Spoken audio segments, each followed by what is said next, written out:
నువ్వు సైలెంట్ ఉంటే కాదు మామయ్య, నువ్వు ఒకటే అనాలా. మిమ్మల్ని ఎవరికి ఖరాబ్ చేయవాన్ని కూడా ఖరాబ్ చేయనమ్మా. మేము అంటున్నామా ఖరాబ్ చేయమని? నువ్వు గోడ కట్టి తీసుకో. నేను చెప్తాను. ఇప్పుడు అది నిన్నే ఇష్టం వచ్చి తిడుతుంది. మరి తిట్టినప్పుడు నువ్వు ఎట్లా? కుక్క అన్నది మళ్ళా ముండా కొడుకు అన్నది. నువ్వు ముండా కొడుకు అని అన్నదా? అన్నది. ఏం చూస్తున్నావురా ముండా కొడుకు అని అన్నది అన్ను. ఏం చూస్తున్నావురా? ఇట్లా చూసింది, నేను ఇట్లా చూస్తుంటే ఏం చూస్తున్నారా ముండా కొడుకు అని అన్నది. ఇట్లా దిక్కు చూసిందంట. నేను ఇప్పుడు ఇన్ని మాటలు వాడుకుంటా ఇంట్లోకి ఎట్లా తీసుకున్నావు అనుకుంటున్నావు? సరే తీసుకో, గోడ కట్టి తీసుకో అని అంటున్నా. నువ్వు 10 మందిలో నువ్వు చెప్పేటట్టు ఉండాలా మామయ్య. నువ్వు ఇంత రూబాగా వస్తా అంటున్నావు ఇంట్లోకి, మరి నీ పిల్లం ఇట్లా తిడుతుందంటే తిడుతుంది అది అని అంటున్నాడు. తిడుతుంది అన్నాడా? ఇప్పుడు వినిపించాలా రికార్డు? నేను ఇంకోటి ఏంది నువ్వు ఖచ్చితంగా మాట్లాడు. నువ్వు ఏ రోజమ్మా నా ఎంగిలెత్తినవు? నీ బాంచ పని చేయనీకి వచ్చినా అన్నది బట్టలు పిండింది ఎప్పుడన్నా? నువ్వు బట్టలు పిండినావు,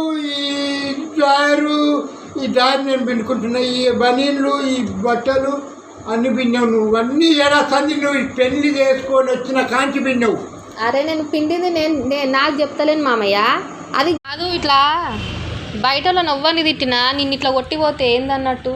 ఆయన స్టార్ట్ వస్తుంది, కొత్తనే రాదు. నన్ను కొట్టే సంగతే చెప్తా. రాదు ఇప్పుడు మీ పళ్ళని కట్టి తర్వాత మీ కబడ్డీ ఇంకా మీ పళ్ళని శుభ్రంగా ఆరోగ్యంగా ఉంచుతుంది. పళ్ళకు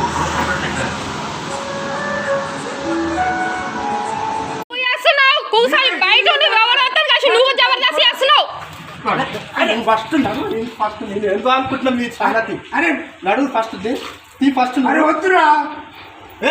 ఇంటి మీదకి వచ్చి ఎన్నిసార్లు మామూలు కొట్టి ఇంటి మీదకి వచ్చి నా మామూలు ఎన్నిసార్లు తిట్టలేవు నువ్వు?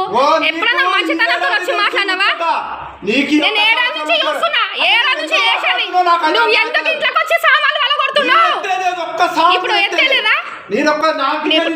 అదే ఇంటి మీదకి వచ్చి ఎందుకు పంచాయతీ చేస్తున్నావు నువ్వు? ఇప్పుడు అది ఎత్తేసింది ఏంది? ఇప్పుడు నేను ఎందుకు ఎత్తేసినా? నువ్వు ఎత్తేసినా నేను ఎత్తేసినా?